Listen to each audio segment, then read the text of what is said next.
گناہوں کی ایسی دیوار نہ کھڑی کر جو آپ کو اللہ سے دور کر دے۔ ختم کر یہ مایوسی اور سب نفرتیں، دل خدا کا گھر ہے کوئی ابلیس کا ٹھکانہ نہیں۔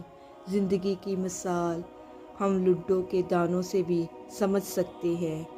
امید ہمیشہ اچھے کی ہوتی ہے، لیکن اگر ایک بھی آئے تو چلنا تو پڑتا ہے۔ حسد کرنے والوں کے لیے بد دعاؤں کی ضرورت نہیں ہوتی، وہ تو پہلے ہی حسد کی آگ میں جل رہے ہوتے ہیں۔ زندگی اپنے حساب سے جینی چاہیے۔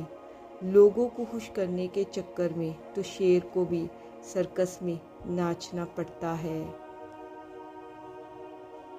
ہم مڈل کلاس لوگ ہیں، ہمارے والدین کے پاس جائیداد نہیں ہوتی، صرف زندگیاں ہوتی ہیں جو وہ ہم پر لگا دیتے ہیں۔ کیا دنیا میں بغیر مطلب کے بھی انسان کسی انسان کے کام آ سکتا ہے؟ نفرت ہے مجھے ایسے لوگوں سے جو میرے سامنے اچھا ہونے کا دعویٰ کرتے ہیں۔ ہر چیز کا صدقہ ہوتا ہے اور ظرف کا صدقہ یہ ہے کہ کم ظرف لوگوں کو نظر انداز کر دیا جائے۔